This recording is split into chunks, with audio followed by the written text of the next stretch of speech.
काय म्हणतात मौलिक ज्ञानोपर. देखिले तुमचे चरण, देखिले तुमचे चरण निवांत राहिले मोन कास या त्यजिन प्राण आपुलागे मय. असे न धनिवरी आपुले माहेरी मग तो श्री हरी गीती गाईन गे माय.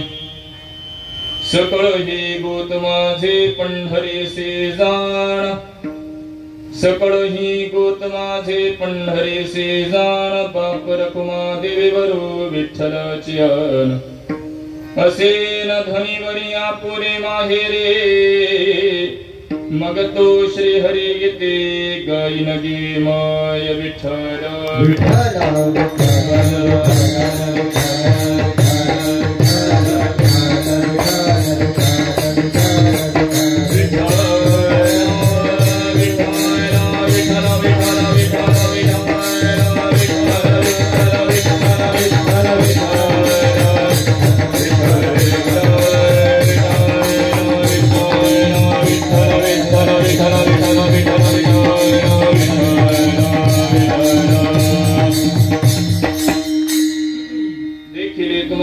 चरण निवांत राहिले मोन कस या त्यजिन प्राण आपुलागे माय.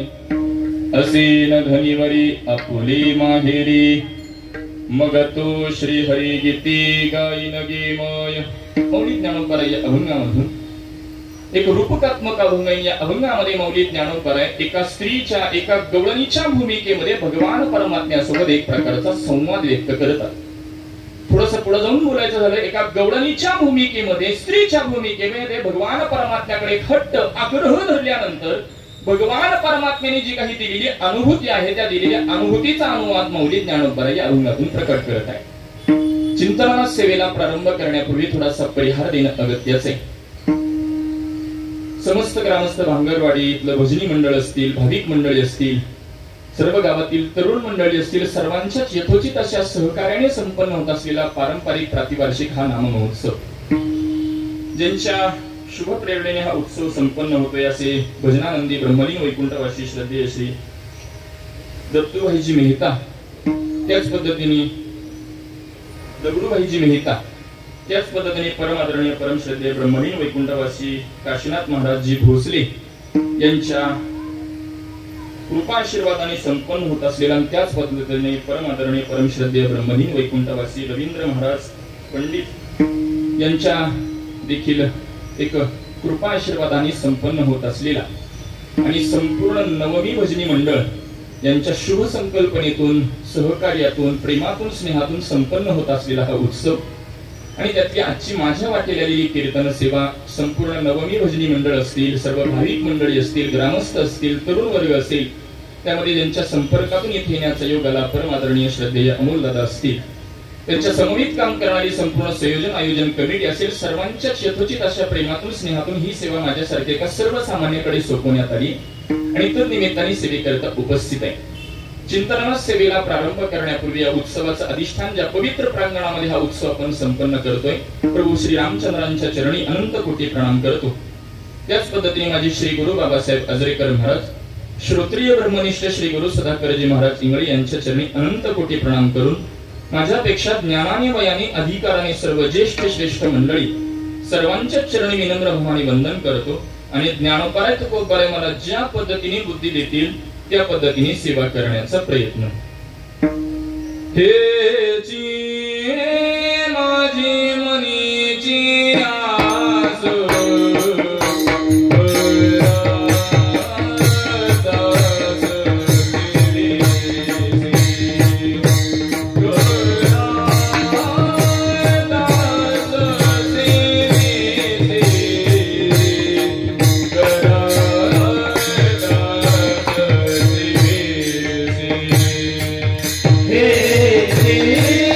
माझे मनीची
चरण देखिले तुमचे चरण निवांत राहिले मन कास या त्यजिन प्राण आपुला गेमय असे न धनिवरी आपुले माहेरी मग तो श्री हरी गीती गायन गेमय. माऊली ज्ञानोबराय अभंगामधून एका या गवळणीच्या भूमिकेमध्ये भगवान परमात्म्यासोबत एक प्रकारचा संवाद व्यक्त करतात. हा अभंग चिंतन करत असताना माझ्या अनुभवतीप्रमाणे पहिलाच पूर्वपक्ष निर्माण होतो की ज्ञानोबराय गवळणीचीच भूमिका घेतात हे कशावरून.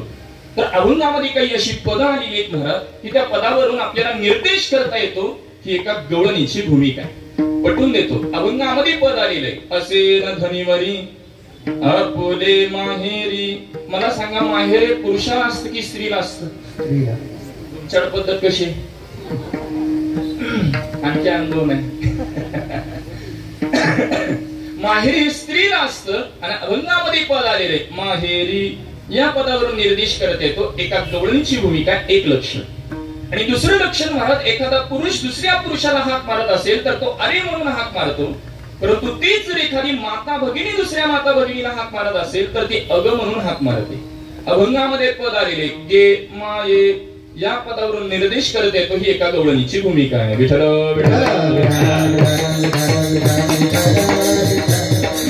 कोणत्या गवळणीची भूमिका आहे तिचं काही नाव आहे की नाही असा दुसरा पूर्वपक्ष निर्माण होईल.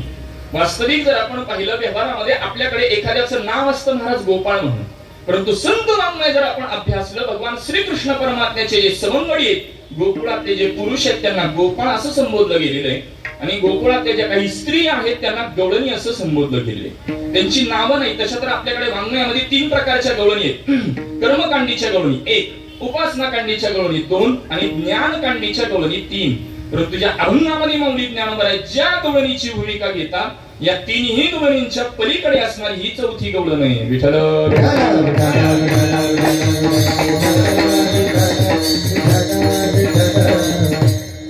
आता जसं जसं वेळ मिळेल त्या भूमिकेचा आपण विचार पाहू. परंतु महाराज त्यावेळच्या एका गवळणीची भूमिका त्यावेळच्याच एका गवळणीने वर्णन केली असं चिंतन नाही. माऊली ज्ञानोबरायांपासून सकल संतांनी गवळणी प्रकरण लिहिलं. शांती ब्रह्मनाथ महाराज असतील, जगद्गुरु तुकोबराय असतील, भक्त शिरोमणी नामदेव असतील आदी संत महात्मे गवळणी प्रकरण लिहितात. परंतु गवळणी प्रकरण लिखाणाचा कालावधी केव्हाचा आहे? कलियुगामध्ये लिखाण करतात. मात्र श्रीकृष्ण परमात्मा गवळणी गोपाळ यांचा कालावधी केव्हाचा आहे? द्वापार युगातला कालावधी. महाराज द्वापार युगातली भूमिका संत महात्मे मांडू लागले कलियुगात. द्वापार युगात का मांडली गेली नाही? तिसरा पूर्वपक्ष पहा. या पूर्वपक्षाकरता पूरक प्रमाण जर आपण घेतलं तर तुकोबराय ज्या पद्धतीने बोलतात हरिणी माझे हरिले चित्त बार व्यक्त विसर दे ही भूमिका केव्हाची? भूमिका आहे द्वापार युगातली. तुकोबराय मांडू लागले कलियुगात. द्वापार युगात मांडायला कोणी नव्हतं का? विठ्ठल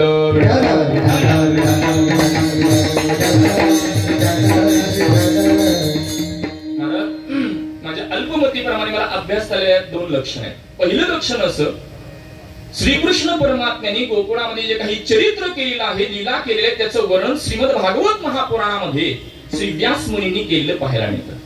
पहा 18 पुराण आहेत मात्र महापुराण केवळ श्रीमद भागवताला बोललं जाते. याची कारणमीमांसा भागवतामध्ये अत्र सर्गो विसर्गश्च स्थानं पोषण मूतयः मनवंतरेशान कथा निरोधा मुक्तिराश्रयः 10 लक्षणाने परिपूर्ण केवळ श्रीमद भागवत आहे. कोणत्या 10 लक्षणा?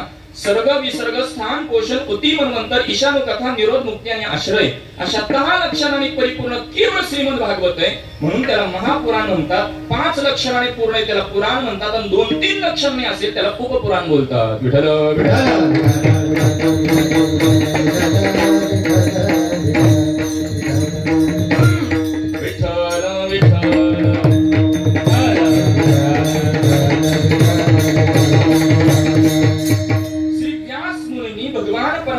चरित्राचं लीलांचं वर्णन श्रीमद भागवत महापुराणामध्ये केले. आता व्यास मुनीने तो श्रीमद भागवत कोणाला सांगितला? त्यामुळे व्यास मुनींचा कालावधी हा द्वापार युगातला स्वीकारावा लागतो. मोठा विचार आहे. मग महाराज काही मंडळी म्हणतील ज्ञानोबरायांचा जर अधिकार पाहिला तर ज्ञानियांचा राजा गुरु महाराज किंवा ज्ञानियांचा शिरोमणी वंद्य जोकार पूज्यस्थानी चिंतकाचा चिंतामणी ज्ञानोबा माझा. तर महाराज ज्ञानोबांना चिंतन करण्याची काय आवश्यकता की व्यास मुनीने जे काही चरित्र लिखाण केलेलं आहे त्याचं चिंतन करून ज्ञानोबांनी संत महात्मे कलियुगामध्ये लिखाण करतात असं जे तुम्ही बोलता, तर ज्ञानोबांना आवश्यकता काय चिंतन करण्याची? संतांची अवस्था पाहिली तर उपजताची ज्ञानी, उपजत ज्ञान त्यांच्याकडे, त्यांना ज्ञान चिंतन करण्याची आवश्यकता काय? महाराज मी बोलत नाही, ज्ञानोबाच ज्ञानेश्वरीमध्ये प्रकट करतात. व्यासांचा मागोवा घेतो भाष्यकार ते बट पुसतू. भाष्यकार म्हणजे भगवत पूज्यपाद आद्य जगद्गुरु शंकराचार्य. किंवा ही जर ओवी अपरिचयाची वाटत असेल, हरिपाठातील पहिला अभंग अंतिमचं चरण ज्ञानदेव म्हणी व्यासाची खुना द्वारकेचा राणा. अहो द्वारकेचा राणा पांडवांच्या घरी राहिला. ज्ञानोबा कशावरून बोलतात? व्यासाची खुना. व्यास मुनी जे काही चरित्र लिखाण केलेलं आहे त्याचं चिंतन करून संत महात्मे कलियुगामध्ये लिखाण करतात. एक लक्षण. आणि दुसरं लक्षण, भगवान परमात्म्याच्या प्रत्येक अवताराचा विचार करा. तुम्ही झाला रामराजा, आम्ही वानराच्या फौजा, तुमचा अवतार गोकुळी, आम्ही गोपाळांची मी, तुम्ही उभे विटेवरी, आम्ही झालो वारकरी. संत महात्मे भगवंताच्या प्रत्येक अवतारामध्ये कोणकोणत्या रूपाने होते? तुम्ही झाला रामराजा, संत महात्मे आम्ही वानराच्या फौजा, तुमचा अवतार गोकुळी, भगवान श्रीकृष्ण परमात्मा अवतार धारण करतात. संत महात्मे आम्ही गोपाळांचे मिळी, आणि तुम्ही उभे विटेवरी, त्याला संत महात्मे आम्ही झालो वारकरी. म्हणून वारकरी सर्वसामान्य नाही महाराज. विठ्ठल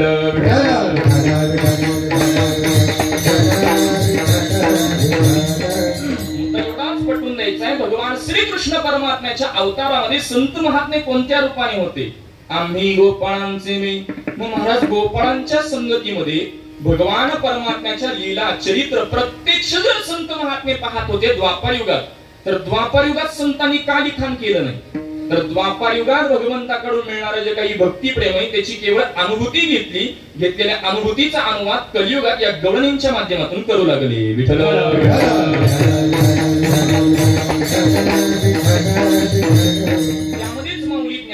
का गवळणीची भूमिका घेतात आणि प्रतिपादन करतायत की ती गवळण महाराज प्राण त्यागायला निघालेली.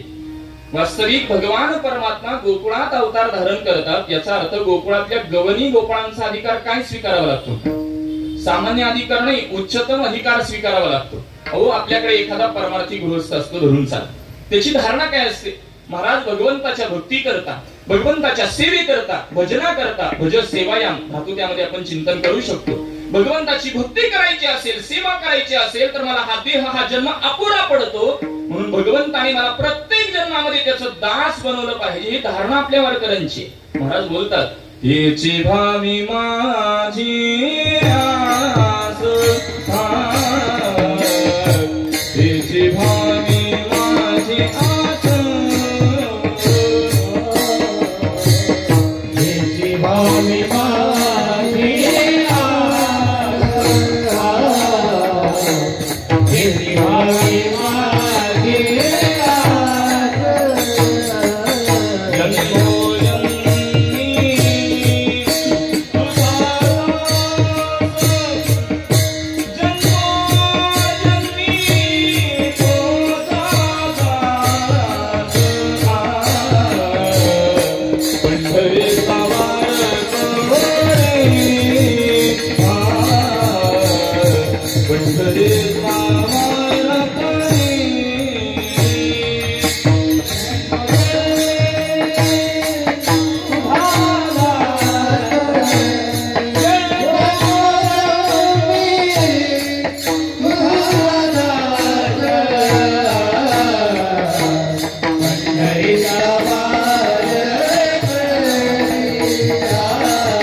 जन्मोजन्मी तुझा दास. आस म्हणजे इच्छा.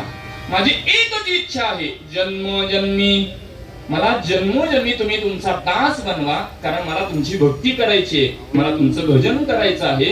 आणि तुमच्या भक्ती करता भजना करता हा देह कमी पडतो, म्हणून प्रत्येक जन्मात तुम्ही तुमचा दास बनवा. असं ज्या ज्या गवळणींना वाटत होतं त्याच गवळणीच्या सहवासात राहणारी ही देखील गवळण आहे. तरीही ती प्राण त्यागायचा विचार करते. याच्या पाठीमागं कारण मीमांसा काय म्हणतात. ती जीवनाला कंटाळून प्राण त्यागू लागली, ती प्रपंचाला कंटाळून प्राण त्यागू लागली. नेमकं तिचं कारण काय? थोडा सूक्ष्म विचार केला. मला सांगा, प्राण स्वीकारून जन्माला येणं आपल्या हातामध्ये आहे का? बोला, जन्माला येणं आपल्या हातात आहे? नाही. बरं, मृत्यू तुम्हामांच्या हातात आहे का? जन्म तुम्हामांच्या हातात नाही, मृत्यूही तुम्हामांच्या हातात नाही. पटण्याकरता आमचे तीर्थरूप नेहमी एक कीर्तनात गोड उदाहरण देत असतात. बघा, माता भगिनीने एक सवय असते, स्वयंपाक करत असताना जर अचानकपणे सिलेंडर संपला तर नवीन सिलेंडर लावतात. परंतु नवीन सिलेंडर लावताना कॅलेंडरवर एक नोंद करण्याची पद्धत आहे का इकडे?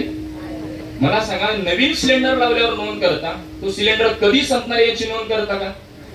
या सिलेंडरचंही तसंच आहे. विठ्ठल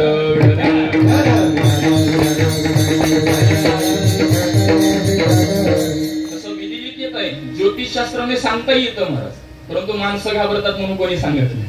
मुद्दा एवढाच आहे की जन्म तुम्हामांच्या हातात नाही, मृत्यू तुम्हामांच्या हातात नाही, प्राण त्यागणं हातामध्ये का? बोला, प्राण त्यागावा का त्यागू नये हा स्वतंत्र चिंतनाचा विषय, तो माझा विषय नाही आताचा. जन्म तुम्हामांच्या हातात नाही, मृत्यू तुम्हामांच्या हातात नाही, प्राण त्यागणं आपल्या हातामध्ये का नाही? तर तुम्हाला प्राण त्यागणं तुम्हामांच्या हातात आहे. वास्तविक प्राण त्यागू नये, कारण एक प्रकारचं महापातक आहे. त्यामध्ये काय प्रायश्चित्त आहे? प्रायश्चित्तच मिळत नाही. मोठा विचार आहे त्यामध्ये, माझा तो मूळचा विचार नाही. मुद्दा एवढाच आहे की प्राण त्यागणं आपल्या हातामध्ये. वास्तविक महाराज, मृत्यू नको म्हणून अनेक खटाटोप करणारी आपली मंडळी आहे. आपल्या जवळची आपण धनसंपत्ती दुसऱ्याला द्यायला तयार होतो, कारण मला मृत्यू नको. आपल्या जवळची आपण सत्ता, प्रतिष्ठा, आपलं सर्वस्व दुसऱ्याला द्यायला तयार होतो, याला कारण मला मृत्यू नकोय. पटवून देतो लौकिक उदाहरण दे. एक गृहस्थ होता आणि त्या गृहस्थाला काहीतरी चक्कर वगैरे येऊ लागते, म्हणून तो डॉक्टरांकडे गेला. आणि डॉक्टरांना सांगतो, डॉक्टर पहा तरी जरा चक्कर येते. डॉक्टर त्याला सांगतात, अरे बाबा, तुला शुगर डिटेक्ट झालेली, डायबिटीज आजार झालाय, आणि म्हणून तू इथून पुढे गोड खायचं नाही, गोड बोलायचं. म्हणून हे सगळ्यात कठीण काम आहे. ठीक आहे म्हणतो डॉक्टर, त्याला सूचना करतात. आणि वॉर्निंग डॉक्टर मंडळी वारंवार करत असतात शुगरच्या पेशंटना, पायाला वगैरे जखम होऊ देऊ नका, कारण शुगरच्या मंडळींच्या जखमा लवकरात लवकर बऱ्या होत नाही, सायन्स सांगतं त्यामध्ये. मुद्दा एवढाच पटवून द्यायचा आहे की तो काही पथ्य पाळत नाही, घरी येतो, कोणत्याही पद्धतीचं पथ्य पाळत नाही. त्यात आपल्या वारकऱ्यांची पंगत असेल तर सोडायलाच नको. पथ्य पाळत नाही. एके दिवशी त्याच्या पायाच्या अंगठ्याला काहीतरी जखम होते, दुर्लक्ष करतो आणि अंगठा फारच वेदना देऊ लागतो, आणि म्हणून डॉक्टरांकडे जातो. डॉक्टर पाहत तरी अंगठा त्रास देतोय. डॉक्टर पाहतात आणि त्याला बोलू लागतात, अरे बाबा, अंगठा पूर्णपणे खराब झालेला आहे, तो आत्ताच्या आत्ता बाजूला काढावा लागेल, नाहीतर गुडघ्यातून पाय खराब होईल. डॉक्टरांना म्हणतो, डॉक्टर अंगठा काढला तरी चालेल, गुडघ्याच्या पायापर्यंत काही जाऊ देऊ नका. डॉक्टर अंगठा काढतात, पुन्हा कालावधी जातो, पुन्हाही पथ्य पाळले नाहीत, गुडघ्यातून पाय त्रास देऊ लागतो, म्हणून पुन्हा डॉक्टरांकडे. डॉक्टर पाहतात, त्याला सांगतात, आता संपूर्णच्या संपूर्ण पाय बाजूला काढावं लागेल, नाहीतर प्राणावर देते. डॉक्टर बोलू लागतात. डॉक्टरांना तो म्हणतो, डॉक्टर काहीही करा, कितीही पैसे लागू द्या, संपूर्णच्या संपूर्ण पाय बाजूला काढला तरी चालेल, मात्र प्राणाला धक्का लागू देऊ नका. माझा चिंतनाचा मुद्दा तोच आहे की मृत्यू नकोय. मागचा 3-4 वर्षाचा कालावधी आठवा. मोठी मंडळी डॉक्टरांना काय विनंती करत होती, डॉक्टर कितीही पैसे लागू द्या, आमचा माणूस वाचला पाहिजे, म्हणजे मृत्यू नको म्हणून एवढी खटाटोप करणारी आपली मंडळी. मात्र हीच मंडळी ज्यावेळेला एखाद्या प्रतिकूल वातावरणामध्ये जातात, त्यावेळेला त्यांच्या अंतःकरणामध्ये प्राण त्यागायचा विचार येतो.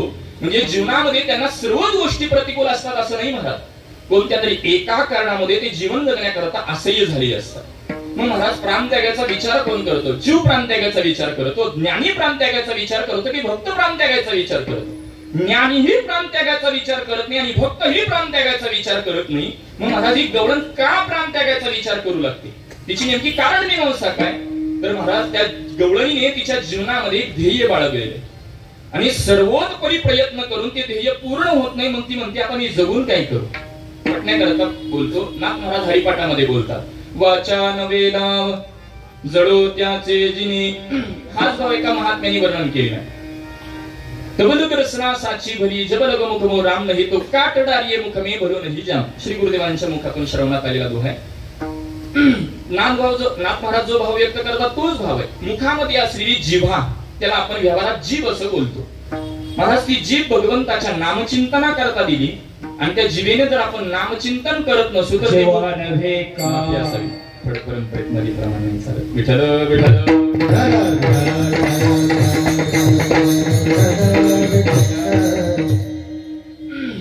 मुखामध्ये दिलेली जिव्हा ती भगवंताच्या नामचिंतना करता दिली, आणि ती नामचिंतना करत जर आपण उपयोगात आणत नसू तर ती मुखात केवळ कातडाचा तुकडा कापून टाकायला हरकत नाही. हे महात्म्यांचं वचन आहे. पहा, मुखामध्ये असलेली जीभ ती भगवंताच्या नामचिंतना करता दिली, आणि त्या जीवेने जर भगवंताचं आपण नामचिंतन करत नसू तर ती केवळ कातडाचा तुकडा आहे, कापून टाकायला हरकत नाही. ज्या पद्धतीने तद्वती गवळण बोलते, या देहाला आल्यानंतर तो परमात्मा दर्शन देत नसेल तर प्राण त्यागायला हरकत नाही. विठ्ठल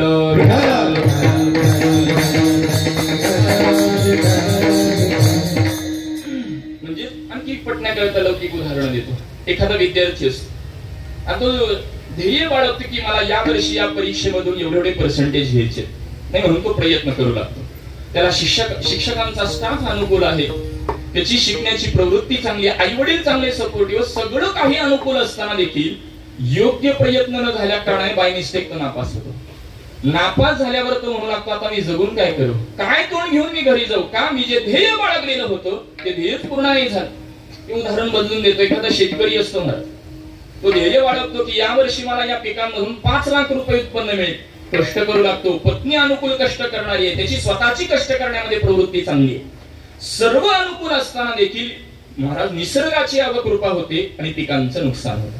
तो म्हणतो आता मी जगून काय करू, का मी जे ध्येय बाळगलेलं होतं ते ध्येयच पूर्ण नाही झालं. म्हणजे विद्यार्थ्याची ध्येयपूर्ती नाही झाली म्हणून त्याच्या अंतःकरणामध्ये प्राण त्यागाचा विचार येऊ लागला. शेतकऱ्याची ध्येयपूर्ती नाही झाली म्हणून त्याच्या अंतःकरणामध्ये प्राण त्यागाचा विचार येऊ लागला. तद्वत त्या गवळणीची देखील सर्वोतपरी प्रयत्न करून देखील सुद्धा ध्येयपूर्ती होत नाही, म्हणून मी जगून काय करू, मग ती प्राण त्यागायला निघाली. परंतु आता ती खरंच प्राण त्यागेल, तिचा अंत पाहायला नको म्हणून परमात्मा तिच्या समोर येतात. मग ती बोलते कासया.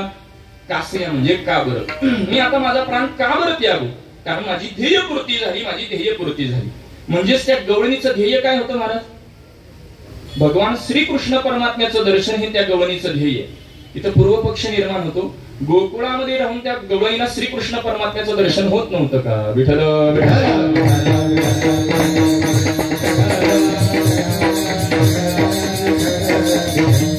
महाराज, गोकुळातले गवळणी गोपाळ इतके भाग्यवान आहेत, भगवंताच्या दर्शनाकरता वेगळे सायास प्रयत्न करण्याची आवश्यकताच नाही. पहा, पटवून देतो लौकिकाद्वारे. आपण पंढरपूरला इथून दर्शनाकरता आलोय धरून चला. पंढरपुरामध्ये पोहोचतो. पोहोचल्याबरोबर आपण सगळं काही उरकून आपण मंदिरामध्ये 6:30च्या दरम्यान प्रवेश करतो. मंदिरात प्रवेश केल्याबरोबर तिथून आपण व्हीआयपी ना फोन लावतो, का माझी दर्शनाची व्यवस्था करा. महाराज ते सगळे बोलतात दर्शन होईल, परंतु 7:30 वाजल्याशिवाय दर्शन होऊ शकत नाही. हा म्हणतो माझी 7:15 रिटर्नची रेल्वे, मला लवकरात लवकर दर्शनाला सोडा. सगळे बोलतात काही करा, कोणी कितीही मोठा आला तरी 6:30 ते 7:30 दर्शन होऊ शकत नाही. याला कारण परमात्मा पांडुरंगाची धुपारती आहे, नित्यक्रमातला तो विचार आहे, कुणालाही दर्शन मिळू शकणार नाही. म्हणतो आता मी इथे येऊन काय उपयोग झाला एवढ्या लांब, का दर्शन नाही मिळालं. म्हणजे दर्शनासाठी एवढे प्रयत्न केले, दर्शन नाही मिळालं की आपलं मन नर्वस होतं. त्याच तळमळीने आपलं आयुष्य संत तरी परमात्म्याची प्राप्ती दर्शन होत नाही. मग भगवंताच्या प्राप्ती करता कोणी जप करतं, कोणी तप करतं, कोणी व्रतवैकल्य करतं, कोणी निष्काम कर्म करतं, तर कोणी अनुष्ठान करतं. प्रत्येक जण आपापल्या संस्कारानुसार नानाविध प्रयत्न करतं, मात्र आयुष्य संत तरी परमात्म्याचं दर्शन होत नाही. पटवूनच द्यायचं झालं तर महाराज, शबरीचं उदाहरण सर्वांना ज्ञात आहे. शबरी तारुण्य अवस्थेत आलेली आहे आणि तिच्या घरी तिच्या विवाहाची चर्चा चालू होती. आता त्यावेळेची अशी रूढ होती, विवाहात बली देण्याची पद्धत होती. आता ही वार्ता शबरीला समजते. शबरी म्हणते विवाहात बली द्यायचा नाही, घरातून सांगण्यात येतं घरात राहायचं असेल तर बली द्यावा लागेल. शबरी बोलते मी घर सोडायला तयार आहे. आणि म्हणून घर सोडून अरण्यामध्ये निघून गेलेली आहे. अरण्यामध्ये इकडे इकडे भटकंती करत असताना तिला आश्रम दिसतो. तो आश्रम असतो मातंग ऋषींचा. महात्म्यांची भेट होते, महात्म्यांची सेवा करत तिथं थांबते. महात्म्यांचा काळ जवळ येतो आणि महात्मे तिच्यावरती कृपा करतात आणि प्रतिपादन करतात, प्रभू रामचंद्र तुला दर्शन देतील. महाराज या वचनावरती विश्वास ठेवते. परमार्थामध्ये विश्वासाला अत्यंत मोल आहे. संतांची ये पाये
पायी हा माझा विश्वास, सर्व भावे दास झालो त्यांचा.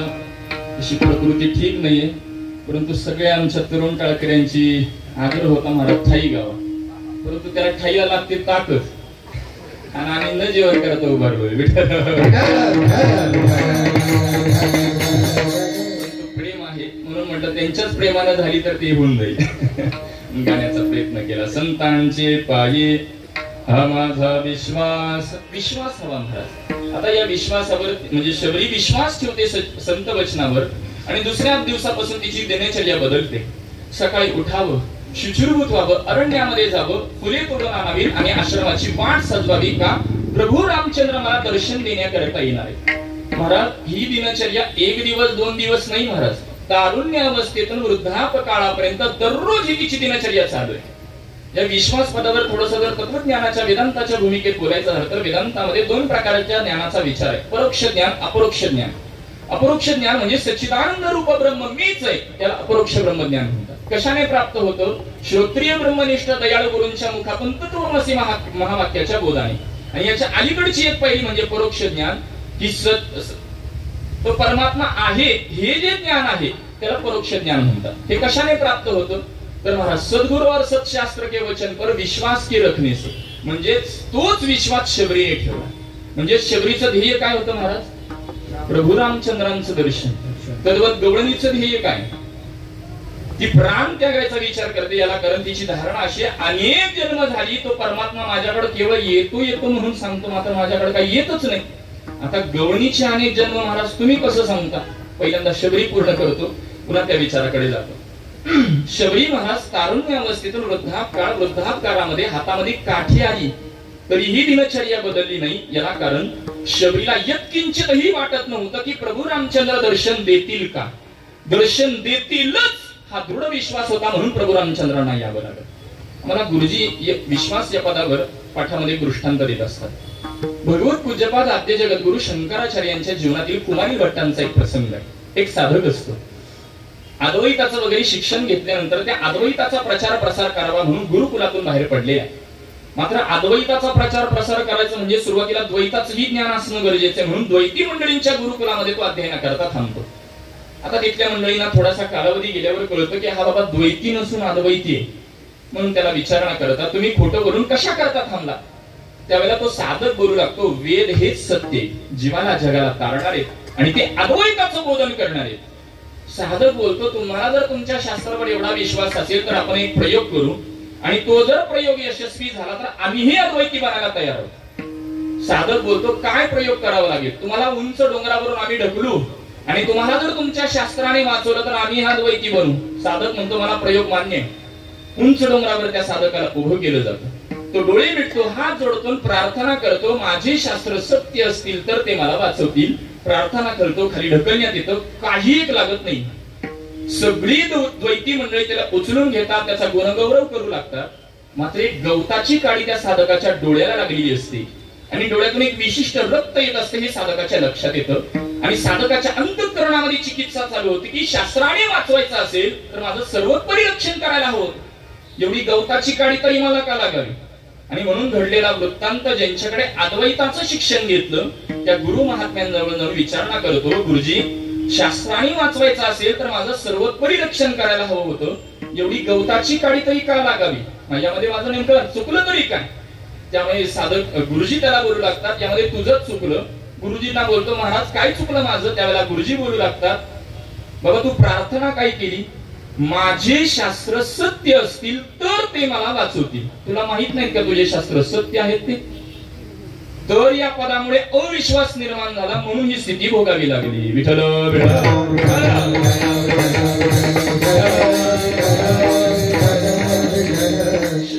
महाराज शबरीला यत्किंचितही वाटत नव्हतं प्रभू रामचंद्र दर्शन देतील का, दर्शन देतीलच हा दृढ विश्वास होता. म्हणून प्रभू रामचंद्रांना यावं लागलं. महाराज नव्या नव्या भगवत भक्तांची धारणा एवढी मोठी असते महाराज की तो परमात्मा जोपर्यंत माझ्याकडे येत नाही तोपर्यंत मी माझे प्राण त्यागणार नाही, मात्र त्या परमात्म्याने माझ्याकडे आलं पाहिजे ही धारणा धरणारी विशेष भक्त असतात.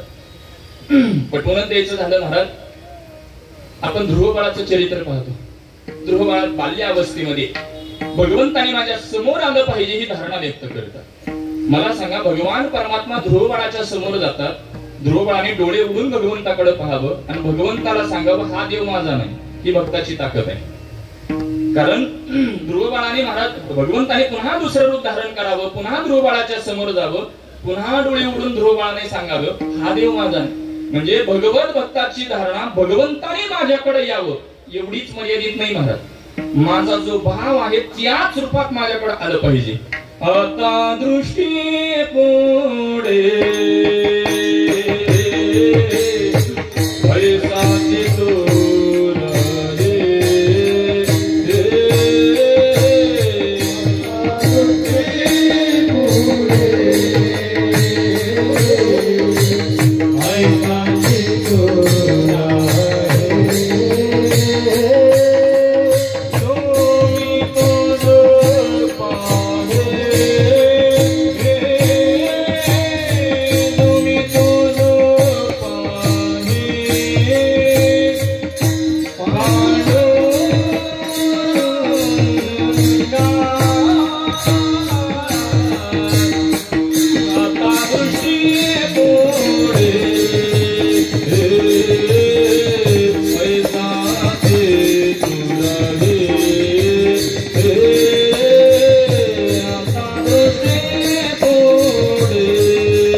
महाराज बोलतात ऐसा चेतुर आहे, ऐसा तुर आहे असं महाराजांना म्हणता आलं नसतं का?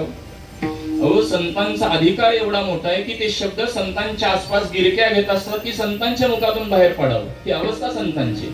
उगीच कुठलाही शब्द संत महात्मे कुठेही वापरणार नाही. ऐसाची या चकाराला महत्व आहे. श्री पाणिनींच्या व्याकरण सूत्रानुसार या चकाराने अन्याची व्यावृत्ती असते. असाच माझ्याकडे तो आला पाहिजे ही धारणा धरणारे विशेष भक्त असतात. मला सांगा, ही धारणा ध्रुवबाळाची का हिरण्यकशिपूची? बरं, हिरण्यकशिपू भगवंताकडे गेले का भगवान परमात्मा हिरण्यकशिपूकडे आले? हिरण्यकशिपू भगवंताकडे गेले नाहीत महाराज, कारण त्यांना ज्ञात आहे हा देह कसा आहे. अंतवंत इमे देह नित्यशोक्त शरीरेण अनाशिनो प्रमेयस्य तस्माद्युध्यस्व भारत नाशवंत देह जाणार सकळ आयुष्य खातो काळ सावधान. आता त्यामध्ये स्वभावता नाश, आश्रय नाश, परता नाश वेदांतानुसार मोठा विचार आहे. मुद्दा एवढाच आहे की हा देह नाशवान आहे, परंतु या देहाचा नाश जर त्या परमात्म्याच्या हातून ठरलेला असेल तर हिरण्यकशिपूने आधीच सांगितलं होतं भगवंताने माझ्याकडे कोणत्याही रूपात आलेलं चालणार नाही. पुरुषाच्या रूपात नको, स्त्रीच्या रूपात नको, पशुच्या रूपात नको, पक्षाच्या रूपात नको, म्हणून भगवंताला नृसिंह रूप धारण करावं लागलं. याला कारण भगवंताने माझ्याकडे यावं एवढी महाराज व्याख्या मर्यादित नाही. भगवत भक्तांची धारणा एवढी मोठी की माझा जो भाव आहे त्याच रूपात भगवंताने माझ्याकडे आलं पाहिजे. विठ्ठल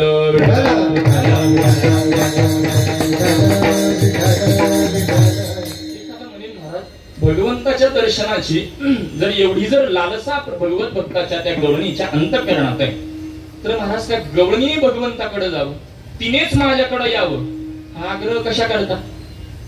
नवे नवे थोडा जर याचा विचार केला तर व्यावहारिक दृष्टीने पटवून देतो.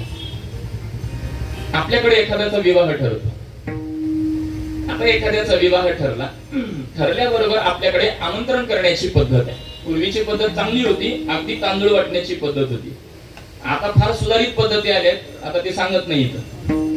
आपण आताच्या प्रवाहामध्ये पत्रिका वाटप करतो. आपण विवाह करता पत्रिका वाटपा करता घराच्या बाहेर पडलो आणि रस्त्यावरून जात असताना आपले जे क्लोज रिलेटिव्ह आहेत, म्हणजे जवळचे नातेवाईक, आमच्याकडे पंढरपुरात त्याला मूळ पत्रिका देण्याची पद्धत आहे. इकडे आहे का? म्हणजे पहिल्यांदा पत्रिका जे जवळचे नातेवाईक आहेत त्यांना दिली जाते. त्या पत्रिकेवर लिहिलेलं असतं मूळ पत्रिका, म्हणजे जवळचे नातेवाईक असतात. आता आपण रस्त्यावर आपण आमंत्रणा करता बाहेर पडलो आणि आपले जे नातेवाईक रस्त्यात भेटले ना, आपण रस्त्यात पत्रिका दिली. लग्नाला येतात का? बरं त्यांचं सोडा, तुम्ही काय करता ते सांगा. लग्नाला जातो का आपण? नाही जात. आपली धारणा काय असते? महाराज अशी रस्त्यात पत्रिका दिल्यावर आम्ही लग्नाला येत असतो का? सध्याच्या प्रवाहातलं वाक्य बोलून, महाराज अशी व्हॉट्सअपवर पत्रिका पाठवल्यावर आम्ही लग्नाला येत असतो का? आपली धारणा काय?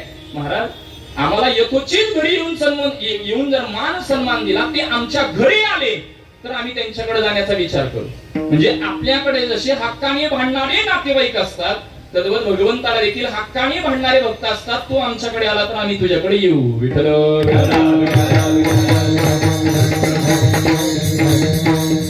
आणि भगवंताने यावं ही लालसा, कारण अनेक जन्म झाली तो परमात्मा येतो म्हणून सांगतो. आपण पूर्वपक्ष केला होता, गवळणीचे अनेक जन्म कसे काय?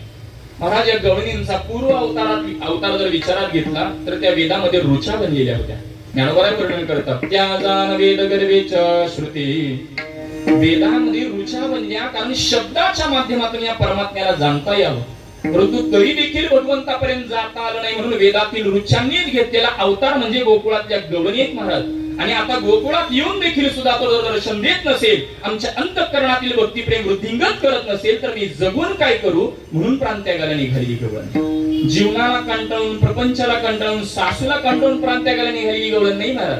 तो परमात्मा माझ्याकडे येत नाही, माझ्या अंतःकरणातील भक्तिप्रेम वृद्धिंगत करत नाही, मग मी जगून काय करू? म्हणून प्रांत्यागाला निघाली गवळण. उच्चतम कोटीचा भाव आहे. परंतु आता ती खरंच प्रांत्यागेल, अंत पाहायला नको म्हणून परमात्मा वाटेवर येतात. ज्या पद्धतीने तुकोबाराने अनुग्रह कोट दिला, सापडविले वाटे जाता गंगा स्नान मस्तकितो जाना ठेविला कर. तद्वत भगवान परमात्मा त्या गवळणीच्या वाटेवरती येतात आणि त्या परमात्म्याचे चरण पाहिल्यानंतर आलेली अनुभूती मौलिक ज्ञानोबा त्या गवळणीच्याच मुखातून प्रकट करतात. देखिले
चरण निवांत राहिले मन कासया तेजिन प्राण आपुला गे मय असे न धनीवरी आपुले माहेरी मग तो श्री हरी गीते गायन गे मय.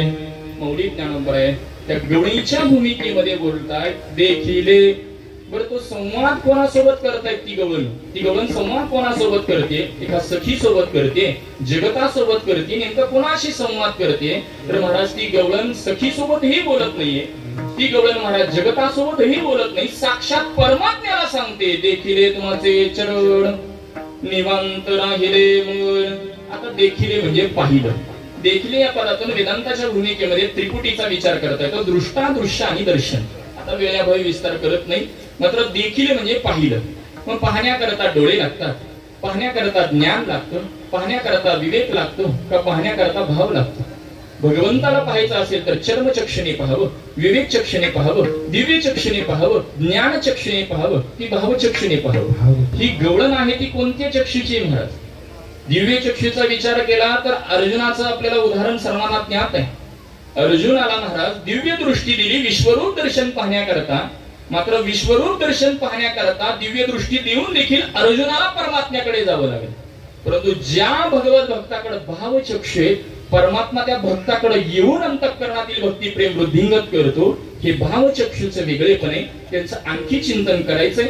सर्वांनी मोठ्या प्रेमाने एकदा भजन करू, नंतर उर्वरित चिंतन. ढोबार कुमारी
चरण निवांत राहिले मन कसया तेजिन प्राण आपुला गे माय असे न धनीवरी आपुले माहेरी मग तो श्री हरी गीती गायन गे माय. नियोजित वेळेतील 30 मिनिटं माझ्याकडे शिल्लक आहे. थोडासा वेळ पाळणारा व्यक्ती आणि पंढरपुरातील एक ज्येष्ठ व्यक्तिमत्व, त्यांचं वाक्य, गाड्या काही उशिरा सुटल्या तर वेळेत पोहोचवतात, आपली तर बिफोर निघाली. विठ्ठल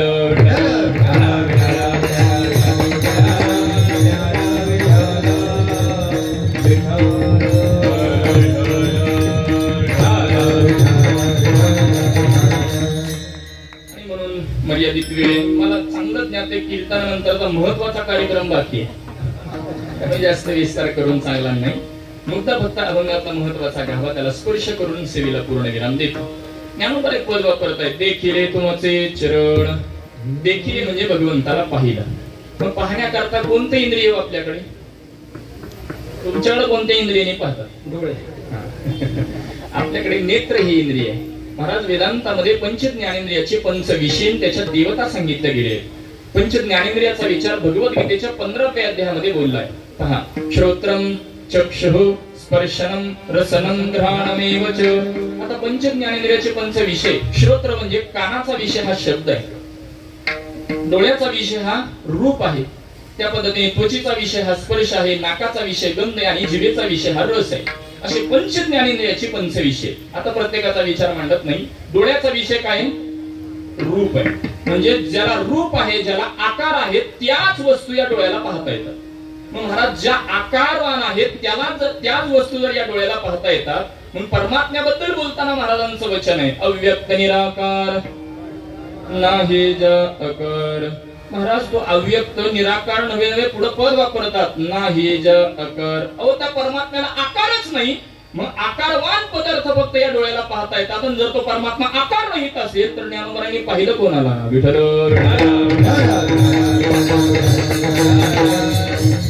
पूर्वपक्ष लक्षात येतो का?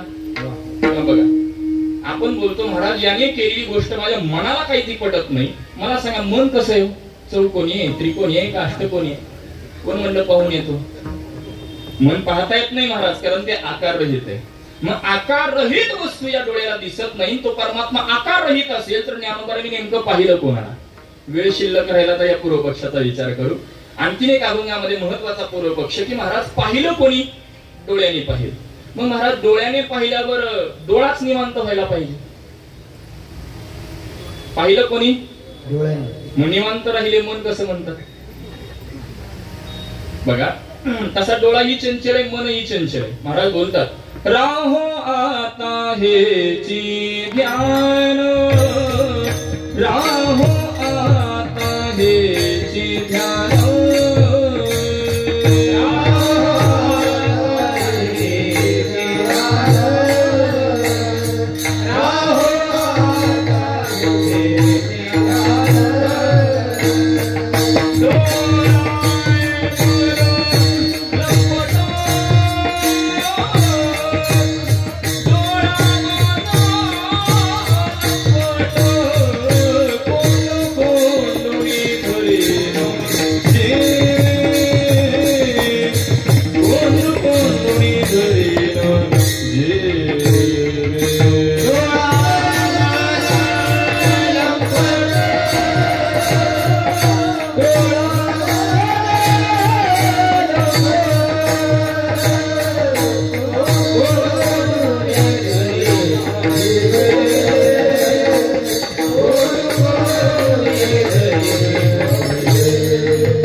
प्रकृती ठीक नाही परंतु एवढी अनुकूलता महाराज राहतही नाही. विठ्ठल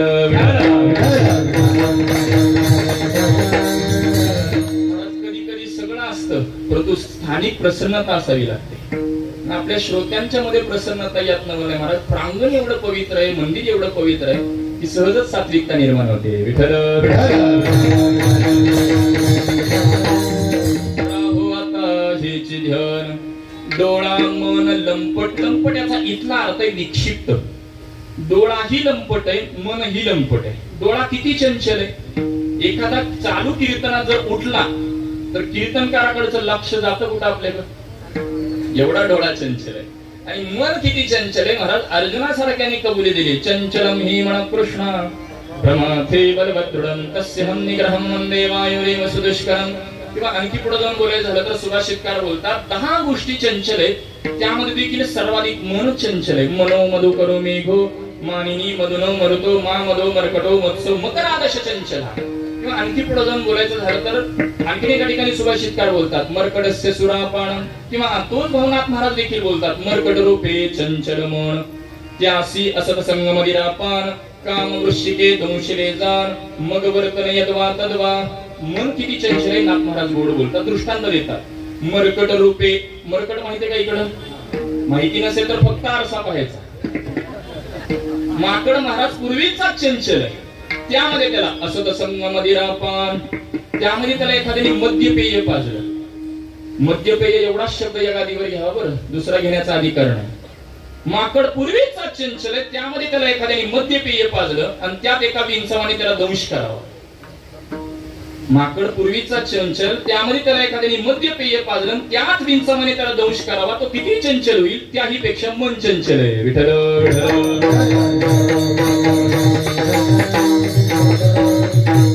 ज्येष्ठ कीर्तनकार मंडळी म्हणायचे, गल्लीत बसून दिल्लीतला विचार करत आपण त्याला मन चंचल म्हणतात. असं मुद्दा एवढाच आहे की डोळा चंचल आहे, मन चंचल आहे, परंतु महाराज पाहिलं डोळ्याने तर निवांत राहिले मन. असं कसं ज्ञानोबराय बोलतात?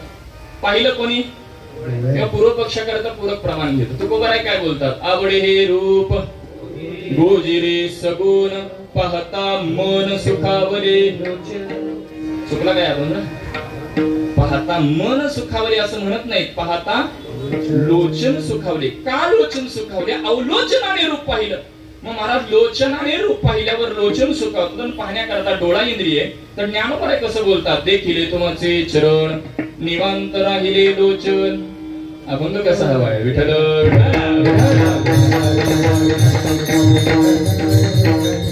आक्षेप नाही बरं, जिज्ञासेने विचार मांडतो.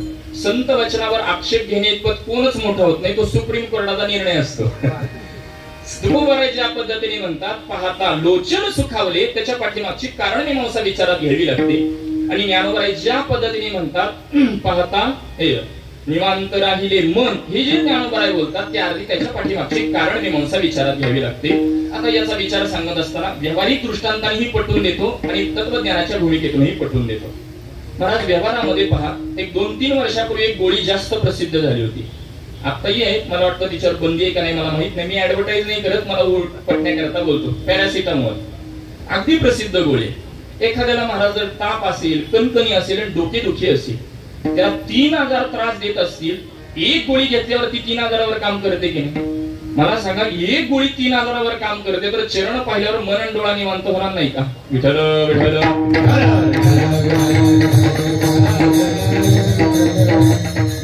हे व्यावहारिक दृष्टीने झालं. तत्वज्ञानाच्या भूमिकेत दृष्टींचा विचार करावा लागतो. मग महाराज इथं ज्ञान दृष्टी, याच्या पुढे जाऊन कार्यदृष्टी, कारण दृष्टी आणि अधिष्ठान दृष्टी. कार्य म्हणजे कार्याकडे पाहणं, रूप पाहता लोचनी कार्यदृष्टी.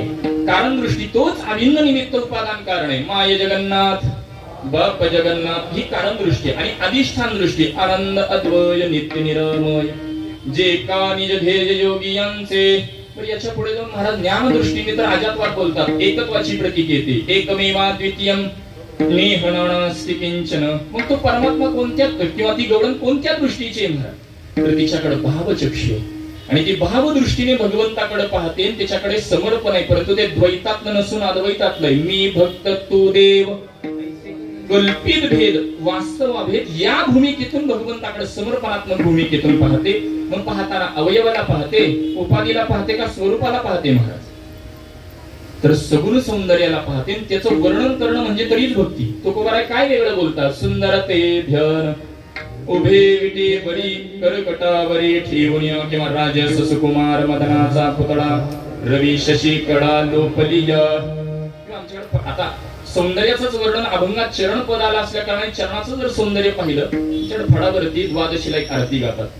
चरण कमल ज्याचे अति सुकुमार ध्वजवजांकुश ध्वजवजांकुश प्रीताचा तो डर ओवाळू आरती मदन गोपाळ श्याम सुंदर गडा श्याम सुंदर गडा वैजयंती माळा ओवाळू आरती मदन गोपाळ. यातलं पहिलंच पद आहे चरण कमल ज्याचे अति सुकुमार. हे वर्णन करणं म्हणजे तरी भक्ती. किंवा काकड्यातलं प्रमाण सर्वांना ज्ञात आहे.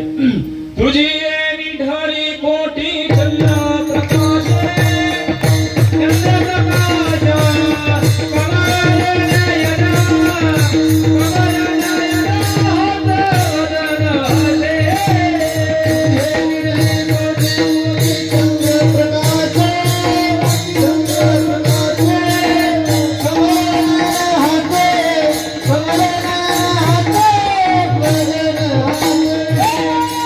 Yeah.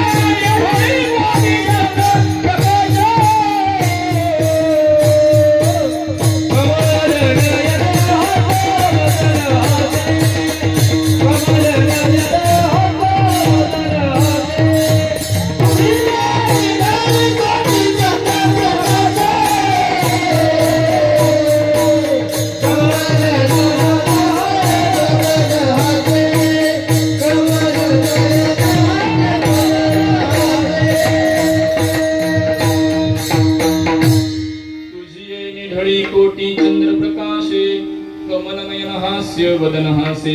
महाराज जोडचालीचा आनंद करतात ज्ञानोबांच्या सोहळ्यात यावं लागतं. आता आमची सोहळ्यातली सहकारी येते पण सोहळ्यात येऊन दिंडीत चालावं लागतं हे तितकंच खरं आहे. विठ्ठल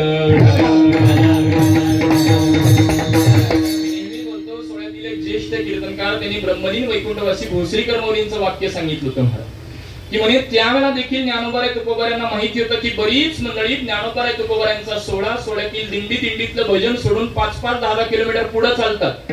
म्हणून संतांनी त्यांच्याकरता प्रमाण खर्चिक घातलेलं आहे. पापाचे कळप विठ्ठल कुठल्या यादीत बसतो हे आपल्या पण ठरवा. होता एवढाच आहे. तुझी निधळी कोटी चंद्र प्रकाशे. अहो त्याच्या मस्तकावरती कोटी चंद्राचा प्रकाश आहे. त्याच्याकरता महाभारतात नल दमयंतीचं चरित्र आहे. लक्ष द्या. त्यामध्ये दमयंती एवढी रूपवान सांगितली गेली की तिचं रूप पाहून त्रिभुवनाला वेड लागायचं. देवादिकांना देखील भूल पडेल असं त्या दमयंतीचं रूप.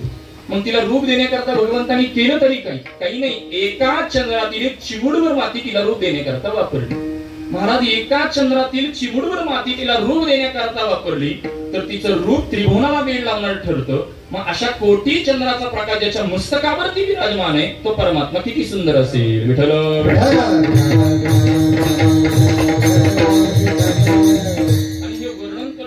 भक्ती महाराज बघा. तशा तर मन जसं चंचल आहे तशा लक्ष्मी माता ही चंचल सांगितल्या गेल्या.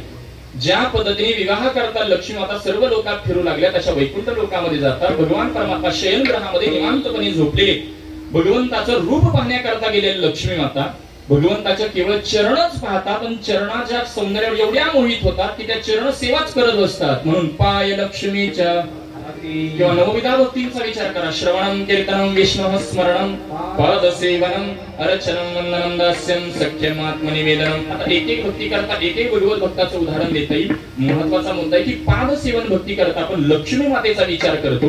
अगोदर चंचल असलेल्या लक्ष्मी माता जर स्थिर होता चरण पाहून तर मन धावाधाव करेल का. आता कोठे आता गात नाही बरं माझ्याकडे 10 मिनिटं. आता कोठे धावे मन तुमचे किंवा तुझे चरण देखलिया. भगवंताचं चरण पाहिल्यानंतर लक्ष्मी माता जर स्थिर होता तर मन धावाधाव करेल. कारण त्याने एक विशिष्ट कल्पना केलेली असते. ते तिथपर्यंत धावाधाव करतं आणि तो परमात्मा मनाच्याही अतीत आहे. मग महाराज आपण पूर्व पक्ष केला होता की तो परमात्मा म्हणजे डोळ्याने आकारमान पदार्थ पाहता येतात. मग ज्ञानोबाने जर मन निवांत झालं असं म्हणतात. मग मनाने सौंदर्य कोणतं पाहिलं पहा. मनाने सौंदर्य मन सौंदर्य बरं फक्त महाराज मनच निवांत होतं का. भगवंताचं चरण पाहिजे एवढंच प्रयोजन आहे का. रामायणातला एक प्रसंग सांगतो मूळ विस्ताराकडे येतो. रामायणामध्ये आता प्रभू रामचंद्रांच्या मंदिरातच आहे तर मी सेवा पदार्थ पाडून घेतो. रामायणामध्ये प्रभू रामचंद्र आणि रावणामध्ये युद्ध चालू आहे. रावणाचे एक बलशाली योद्धे मारले जाऊ लागतात. रावण आपल्या कुंभकर्णाला उठवतो. आता कुंभकर्णाची झोप सगळ्यांना ज्ञात आहे. 6 महिने खाणं 6 महिने त्यांची वंशज आज ताब्यात आपल्याला पाहायला मिळतात. कसलीही जागरूकता नाही आपल्या धर्माबद्दल देशाबद्दल कसलीही जागरूक नाही. त्याला कुंभकर्ण म्हणायचं महाराज. कुंभकर्णाला उठवतात. आता कुंभकर्णाची झोप उठवल्याबरोबर कुंभकर्ण रावणाला बोलू लागतो दादा मला कशा करता उठवत. त्यावेळेला रावण बोलू लागतो की रामामध्ये ना आपल्यामध्ये युद्ध चालू आहे. आपले एक बलशाली योद्धे मारले जाऊ लागलेत म्हणून तुला उठवण्यात आले. कुंभकर्ण म्हणतो दादा युद्ध कशा करता चालू. रावण बोलतो सीतेला प्राप्त करायच्या उद्देशाने मी घेऊन आलेलोय. मला ती आणखी काही प्राप्त झालेली नाही. मात्र तिला माघारी मिळवायच्या उद्देशाने प्रभू रामचंद्रन आपल्यात युद्ध चालू आहे. त्यावेळेला रावणाला कुंभकर्ण बोलू लागतो दादा तू एक प्रकारचा मायावी आहे आणि मायावी असल्या कारणाने तुला कोणतंही रूप धारण करता येतं. आणि तुला जर कोणतंही रूप धारण करता येतं सीतेला जर प्राप्त करायचं असेल तर सीतेजवळ रामरूप धारण करून जा सहजच तुला प्राप्त होईल. रावण बोलतो कुंभकर्ण मी आतापर्यंत हा प्रयोग केला नसेल कशावरून. सीतेला प्राप्त करायच्या उद्देशाने ज्या दिवशी मी रामरूप धारण केलं त्या दिवशी माझ्या अंतःकरणातील कामच निघून गेला.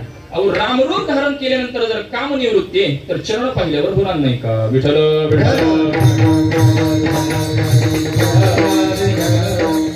अभंगामध्ये महाराज बोलतात निवांत राहिले मन. मन निवांत होण्याकरता मनाने सौंदर्य कोणाचं पाहिलं. डोळे आकारमानाचं पाहतात. मन गुणाचं सौंदर्य पाहते. बुद्धी विवेकात सौंदर्य पाहते.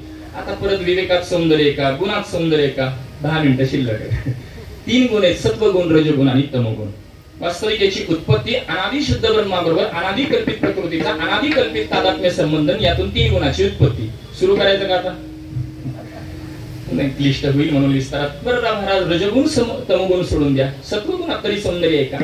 तर महाराज ते गुणाचं म्हटलं तर परमात्म्याचं नाही, परमात्म्याचं म्हटलं तर गुणाचं नाही. कारण ज्ञानोबऱ्याच हरिपाठाच्या 3ऱ्या अभंगाच्या 2ऱ्या चरणात बोलतात, सगुण निर्गुण गुणाचे अगुण. महाराज अर्थ करताना स्वल्प विराम द्यावा लागतो. सगुण गुणाचे, निर्गुण गुणांचे, तो परमात्मा कसा आहे? अगुण आहे. मग महाराज कोणत्या गुणातलं सौंदर्य पाहिलं? तो परमात्मा कसा आहे? तर महाराज तो गुणाच्याही पलीकडे अगुण असलेला परमात्मा. म्हणून कोणत्या गुणातलं सौंदर्य पाहिलं तर आपल्याला गवळण प्रसिद्ध आहे, चेंडू चौगुणा खेळती वळवंटी. या 3ही गुणांच्या पलीकडे असणारा 4था गुण म्हणजे भक्ती रसाचा खेळ खेळणारा तो परमात्मा आहे. नवे नवे भगवान परमात्मा देखील बोलतात, दही दूध तुपलोनी खाण्याकरता गेल्यानंतर मी काय करेल? होतो तिघाचे मी. म्हणजे या 3 गुणांच्या वर भक्ती रसाचा, प्रेम रसाचा खेळ खेळणारा एकमेव तो परमात्मा आहे. आणि त्या ज्ञानोत्तर प्रेम लक्षणा भक्तीचा खेळ खेळणारा त्या परमात्म्याचे चरण पाहिल्यानंतर ज्ञानोबराय बोलतात, निवांत राहिले मन. मग महाराज मन निवांत झालं त्या 4थ्या गुणातलं. परंतु ते मन निवांत जरी किंवा ते भक्ती रसाचा परमात्मा, तो भगवान परमात्मा, तो भक्ती रस देण्याकरता आमच्याकडे आला पाहिजे, आम्ही त्या परमात्म्याकडे जाणार नाही, ही धारणा धरणारी एवढं नाही. आता कीर्तनाला येणारे अनेक जण आपण श्रोते असतात, परंतु कीर्तनात सगळे चिंतन ऐकतात का? काहींना कीर्तनातल्या चाली आवडतात, काहींना मृदंग आवडतो, काहींना कीर्तनातला विनोद आवडतो, काहींना कीर्तनकारातले काही सिद्धांत आवडतात, काहींना कीर्तनात घेतलेल्या जेवणाचा आनंद करायला आवडतो. म्हणजे प्रत्येकाची भूमिका कीर्तनात येताना वेगळी आहे. तसं गवळणी भिन्न भिन्न गोकुळामध्ये, मात्र त्यामध्ये अधिकार संपन्न गवळण म्हणजे भगवंताने माझ्याकडे घेऊन माझ्या अंतःकरणातील भक्तिप्रेम वृद्धिंगत केलं पाहिजे, ही धारणा धरणारी ती गवळण आहे. भगवान याच्याकरता आता मोठा विचार आहे, वेळेअभावी विस्तार करत नाही, फक्त एवढाच मुद्दा मांडतो की महाराज भगवान परमात्मा त्या भगवत भक्ताच्या त्या अंतःकरणातील प्रेमाला पाहूनच वैकुंठ सोडोरी संत सदनी राहिला किंवा नाहं वसामि वैकुंठे योगिनं हृदयेलो मदभक्ता यत्र गायन्ते तत्र तिष्ठामि नारदा. भगवान परमात्मा बोलतात की ते प्रेम पाहूनच परमात्मा तुम्हाला करता येतो. बघा याच्यावर अंतिमचा एक दृष्टांत देऊन सेवेला पूर्ण विराम देतो. एके दिवशी राजा प्रधानजींना प्रश्न करतो की भगवान परमात्म्याच्या अवताराची कारण मीमांसा काय? यदा यदा हि धर्मस्य ग्लानिर्भवति भारत अभ्युत्थानमधर्मस्य तदात्मानं सृजाम्यहं परित्राणाय साधूनां विनाशाय च दुष्कृतां धर्म संस्थापनार्थाय संभवामि युगे युगे. किंवा धर्म रक्षावया अवतार घेसी आहे तुकामणी धर्म संस्थापने. अनेक आपल्याला कारण मीमांसा आपण विचारात घेतो. भगवान परमात्मा अवतार धारण करतात धर्माच्या रक्षणा करतात. मग राजा प्रधानजींना बोलतो की मी माझ्या जसं मंत्रिमंडळाकडून कारभार करतो, तद्वत भगवंताने देखील धर्माचं रक्षण करायचं असेल तर भगवंताने देखील त्याच्या मंत्रिमंडळाकडून करावं. भगवान परमात्मा स्वतः का अवतीर्ण होतात असा राजाने प्रधानजींना प्रश्न केलेला. प्रधानजी बोलतात की मला याचा थोडा अवधी द्या, मी तुम्हाला याच्या प्रश्नाचं उत्तर नंतर देतो. राजाकडून अवधी मागून घेतलेला आणि त्या कालावधीमध्ये प्रधानजी एक राजकुमाराचा कागदाचा पुतळा तयार करून घेतात. पुतळा तयार झाल्यानंतर राजसाहेबांना सांगतात आज आपल्याला जलविहार करण्याकरता जायचंय. परंतु राजाला 2 सूचना एक करतात, आपल्या सोबत उत्कृष्ट दोघे पोहणारे घेणार आहोत आणि राजकुमारही आपल्या सोबत येणार आहेत, अशा 2 सूचना करतात. मात्र राजकुमार सोबत न घेता राजकुमाराचा कागदाचा पुतळा सोबत घेतलेला असतो. सर्वजण नावेत बसतात, नाव हाकत हाकत मध्यावरती जाते आणि प्रधानजी राजकुमाराचा पुतळा पाण्यामध्ये टाकतात आणि आरडाओरडा सुरू करतात, राजकुमार पडले, राजकुमार पडले. महाराज हे शब्द कानावर पडता क्षणी राजा पाण्यामध्ये उडी घेतो. राजाने पाण्यात उडी घेतल्यावर राजाला काही पोहायला येत नसतं. उत्कृष्ट दोघे पोहणारे असतात, पाण्यात उडी घेतात, राजाला बाहेर काढतात, नाव काठावर आणली जाते, नाकातोंडात गेलेलं पाणी बाहेर काढतात, राजाला शुद्ध येते, तो स्थिर होतो. त्यावेळेला राजा इकडे इकडे पाहतो, घडलेला वृत्तांत घडलेला काही दृश्य ते तो पाहतो, लक्षात येतं की प्रधानजी खोटं बोललेले. आणि म्हणून प्रधानजीला क्रोधायमान होऊन बोलू लागतात, तुम्ही ही खोटी क्रिया कशा करता गेली? त्यावेळेला प्रधानजी बोलतात मला अभय द्या, मला तुमच्या प्रश्नाचं उत्तर द्यायचं होतं. राजा बोलतो बोला. प्रधानजी बोलू लागतात, राजसाहेब राजकुमार पाण्यात पडले हे शब्द कानावर पडता क्षणी तुम्ही पाण्यात कशा करता उडी घेतली? आपल्या सोबत उत्कृष्ट दोघे पोहणारे आहेत हे तुम्हाला ज्ञात आहे. नवे नवे तुम्हाला स्वतःला पाण्यामध्ये पोहता येत नाही हे देखील तुम्हाला ज्ञात आहे, तरीही तुम्ही पाण्यात कशा करता उडी घेतली? राजा बोलतो राजकुमार पाण्यात पडले, हे शब्द कानावर पडता क्षणी मी पाण्यात कधी उडी घेतली मला समजलं नाही. प्रधानजी म्हणतात भगवत भक्ताच्या अंतःकरणातील प्रेम पाहून तो परमात्मा कधी अवतीर्ण होतो हे त्याला देखील समजत नाही. विठ्ठल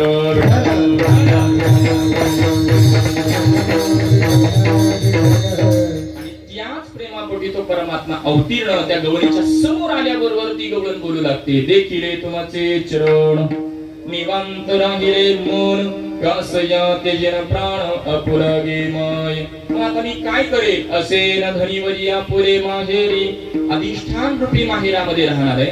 आणि त्या श्रीहरीला मी आता गीतामध्ये गाणं आहे, असे न धनीवरी अपुरे माहेरी, मग तो श्रीहरी गीती गायन गे माय. याला कारण महाराज तो सोडून माझं दुसरं काही राहिलंच नाही. सकळ ही गोत माझे पंढरीचे जन, बापर कुमादेवी बरू विठ्ठलाची आन. सगळं काही गणगोत तोच आहे. आता यामध्ये दोन भूमिका आपल्याला अभ्यासता येतात. पहिलं लक्षण असं, आपण भक्त पुंडलिकायांजवळ गेल्यावर अभंग गातो, भला भला पुंडलिका माळासी जनलोका.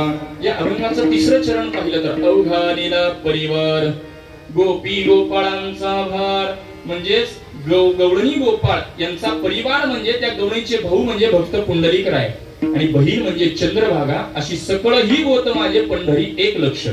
आणि दुसरं लक्षण कृष्ण माझी माता, कृष्ण माझा पिता, बहीण बंधू चुलता, कृष्ण माझा. सगळं काही गणगोत तोच आहे. अंतिमचा पूर्व पक्ष महाराज ज्ञानोबा म्हणतात, बापर कुमादेवरू विठ्ठलाचे अन. आणि म्हणतायत सकळ ही गोत माझे पंढरी. पंढरी आणि विठोबा याचं नाव घेतात म्हणजे ही गवळण द्वापार युगातली का कलियुगातली असा अंतिमचा पूर्व पक्ष आहे. मात्र एक ज्येष्ठ कीर्तनकार बोलले होते, सगळंच एका कीर्तनात सांगायचं नसतं. आधी नियोजित वेळ संपलेली आहे. अभंगाचं सार एवढंच आहे महाराज, आपल्या अंतःकरणामध्ये आपल्याला आवडते म्हणून त्याची भक्ती करण्यापेक्षा माझ्या भगवंताला आवडते म्हणून जर त्याची भक्ती केली तर परमात्म्याकडे जावंही लागणार नाही, तो परमात्मा आपल्याकडे आल्याशिवाय राहणार नाही. याकरता त्याला आवडते म्हणून त्याची भक्ती करणं हा समर्पणात्मक भाव आपल्या अंतःकरणामध्ये निर्माण करून त्याची वृद्धी करावी, हे अभंगाचं सार आहे. झालेली सेवा समस्त ग्रामस्थ भांगरवाडी इथले भजनी मंडळ असतील, भाविक मंडळी असतील, सर्व गावातील तरुण मंडळी असतील, सर्वांच्याच यथोचित अशा सहकार्याने संपन्न होत असलेल्या नाम महोत्सवामध्ये अनेक महान महान तपस्वींच्या पदस्पर्शाने पावन झालेली आपली ही भूमी म्हणून सर्वांच्या चरणी नतमस्तक होऊन सेवा सुपूर्त करतो. मी ज्या फड परंपरेमध्ये साधू परंपरेमध्ये जन्मलो ती श्री गुरु आंबेकर उर्फ आजरेकर फड परंपरेच्या चरणी ही सेवा सुपूर्त करतो. अभंग घेण्याचं कारण महाराज एवढी अनुकूलता बाहेर भेटत नाही. आणि मी ज्या फड परंपरेमध्ये जन्मलो त्या फड परंपरेला श्री ज्ञानोबा यांचा साक्षात्कार आहे. आमच्याकडे गुरुवार जर सेवे करता आला तर ज्ञानोबांचाच अभंग निवडला पाहिजे असा दंडक आहे. आणि त्यामध्ये ज्ञानोबांची परंपरा असल्या कारणाने एवढी अनुकूलता असल्यानंतर मला राहवलं नाही आणि म्हणून ज्ञानोबांचा अभंग चिंतन सेविकरता निवडला.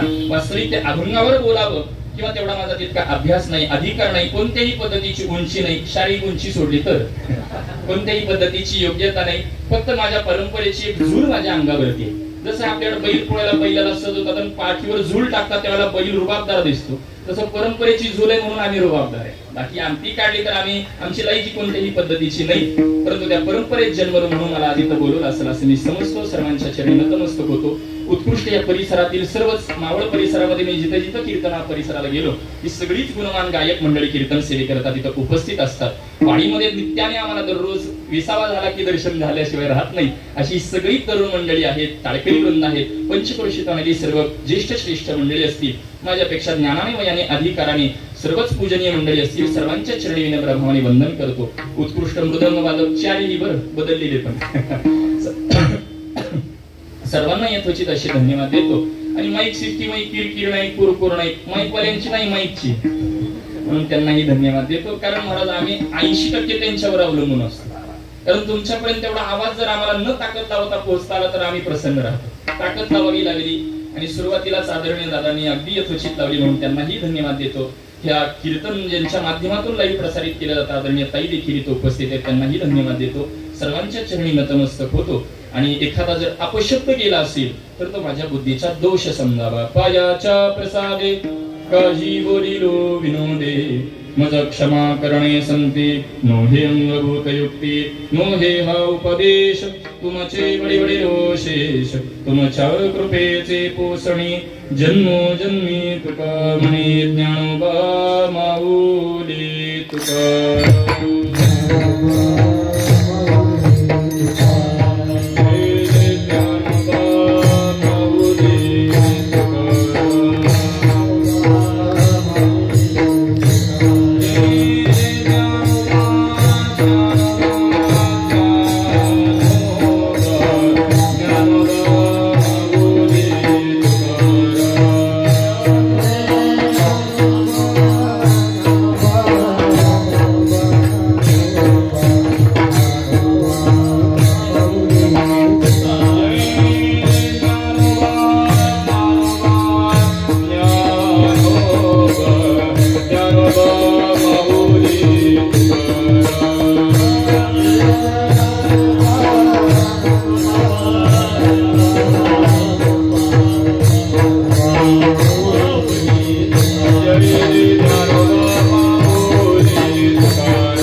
Ah